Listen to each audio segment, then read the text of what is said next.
ఎక్కడైతే వేశారో వారికి బోనస్ క్వింటాల్ 500 ఇచ్చటం కోసం కూడా రాష్ట్ర కేబినెట్ నిర్ణయం తీసుకొని ఈ వేసిన వాళ్ళని ప్రభుత్వ పక్షాన సప్లై చేసిన ఇత్తనాలు కానీ అదే రకంగా ప్రైవేట్ సెక్టార్ లో ఎక్కడైనా వారు ప్రొక్యూర్ చేసుకుని వేసినా వారు రిజిస్ట్రేషన్ చేయాలన్నది రాష్ట్ర కేబినెట్ లో డిస్కస్ చేసి దాన్ని కూడా ఫైనల్ చేయడం జరిగింది.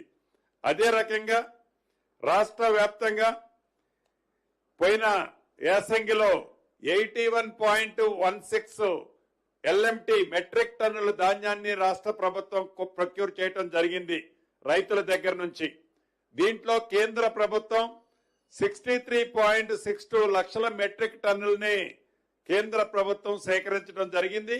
మిగిలిన 17.54 లాక్స్ ధాన్యం ఏదైతే ఉందో రాష్ట్ర ప్రభుత్వం దగ్గర, ఈ రాష్ట్ర ప్రభుత్వం దగ్గర ఉన్న 17.54 లాక్స్ మెట్రిక్ టన్నుల ధాన్యాన్ని ఈ వేలం ద్వారా పారదర్శకంగా ఏదైతే ఎంఎస్పీ రేటు 2389 రూపాయలకు రాష్ట్ర ప్రభుత్వం కొందో దాన్ని బేసిక్ రేటుగా పెట్టి రాష్ట్ర ప్రభుత్వం దీన్ని ఈ వేలం ద్వారా ఆక్షన్ వేయాలని కేబినెట్ ఆమోదించడం జరిగింది. అదే రకంగా రాష్ట్రంలోని ఐటీఐలు, ఏటీసీలు, పాలిటెక్నిక్ కాలేజీలు వీటిని యంగ్ ఇండియా స్కిల్ యూనివర్సిటీ పరిధిలోకి తీసుకురావడం జరిగింది. గతంలో ఇది టెక్నికల్ ఎడ్యుకేషన్ లో ఉండేది. ఈ టెక్నికల్ ఎడ్యుకేషన్ లో ఉన్న ఈ ఐటీఐలు, ఏటీసీలు, పాలిటెక్నికల్ ని ఈనాడు మళ్ళీ వీటిని యంగ్ ఇండియా స్కిల్ యూనివర్సిటీకి షిఫ్ట్ చేసే విధంగా ఈ రోజు సమావేశంలో రాష్ట్ర కేబినెట్ నిర్ణయం తీసుకోవడం జరిగింది. అదే రకంగా young India integrated residential schools ఇప్పటి వరకు రాష్ట్ర వ్యాప్తంగా 86 ఇచ్చాం. 113 కాను 86 ఇచ్చాం.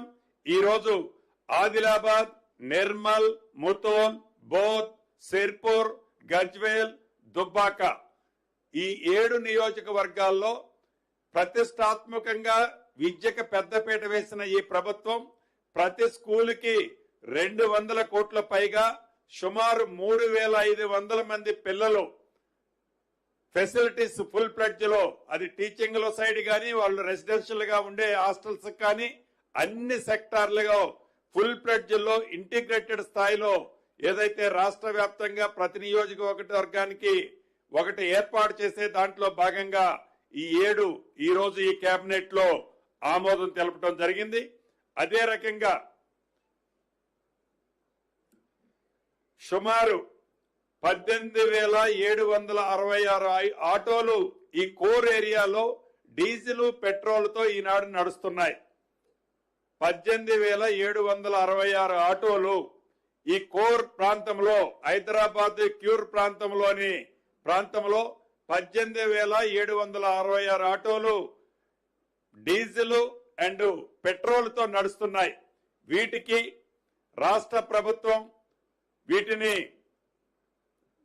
ఎలక్ట్రికల్ వాహనాలుగా షిఫ్ట్ చేయడం కోసమని ప్రతి ఆటోకి ఒక వ్యక్తి, ఒక కుటుంబానికి ఒక ఆటో ఏదైతే ఉంటుందో ఒక ఆటోకి 1,50,000 రూపాయల సబ్సిడీ ఇచ్చి ఏదైతే ఆ అవుట్డేటెడ్ ఆటోలు ఏవైతే వాటితో కాలుష్యం అవుతుందో ఆ కాలుష్యం కాకుండా ఉండే విధంగా ఎలక్ట్రికల్ మోటార్స్ ని ఇతరత్రా ఏర్పాటు చేయటం, ఎలక్ట్రికల్ కన్వర్షన్ స్కీమ్ ని ఏర్పాటు చేయటం కోసం ప్రతి ఆటోకి 1,50,000 రూపాయలు సబ్సిడీని ఇవ్వాలని కూడా ఈ రోజు రాష్ట్ర ప్రభుత్వం నిర్ణయం తీసుకోవడం జరిగింది ఇప్పుడు జరిగిన కేబినెట్ లో.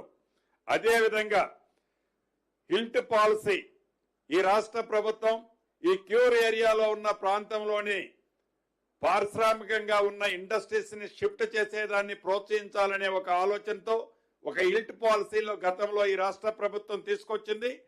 ఏదైతే బెనిఫిషరీస్, ఇండస్ట్రియలిస్టుల కోరిక మేరకు అక్టోబర్ 3 నెలలు పొడిగించి అక్టోబర్ 31వ తారీఖు వరకు అప్లై చేసుకునే ఆప్షన్ ని 3 months ఎక్స్టెన్షన్ చేయడం జరిగింది. అదేవిధంగా మక్తల్, నారాయణపేట, కొడంగల్ ఎత్తిపోతల పథకం ఫేజ్ 2 కు సంబంధించిన 2100 కోట్లకు సంబంధించిన అడ్మినిస్ట్రేటివ్ అప్రూవల్కు సంబంధించిన దాన్ని కూడా ఈ రోజు రాష్ట్ర కేబినెట్ ఆమోదించడం జరిగింది.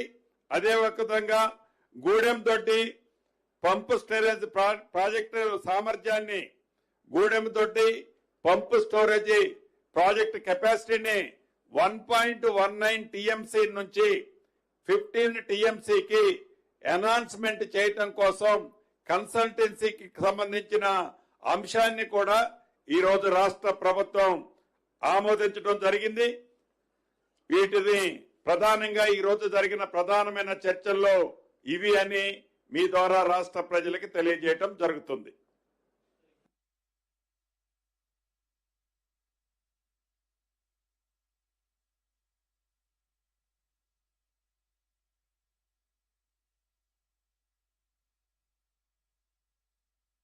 ఇది కేబినెట్ కి సంబంధించిన అంశం కాకపోయినా కూడా నిన్న ఏదైతే ఇందిరమ్మ టవర్స్ ఏర్పాటు చేసే కార్యక్రమంలో కూడా స్థానిక శాసనసభ్యులు ఒకళ్ళిద్దరు వారి ప్రాంతంలో ఉన్న అంశాన్ని, అదే రకంగా వివిధ ప్రాంతాల్లో మీరన్నట్లు జెన్యూన్ ఉన్నాయి, కొన్ని ఉన్నమాట వాస్తవం. ఆల్రెడీ మండే నాడే నేను సుదీర్ఘంగా అధికారులు గౌరవ కలెక్టర్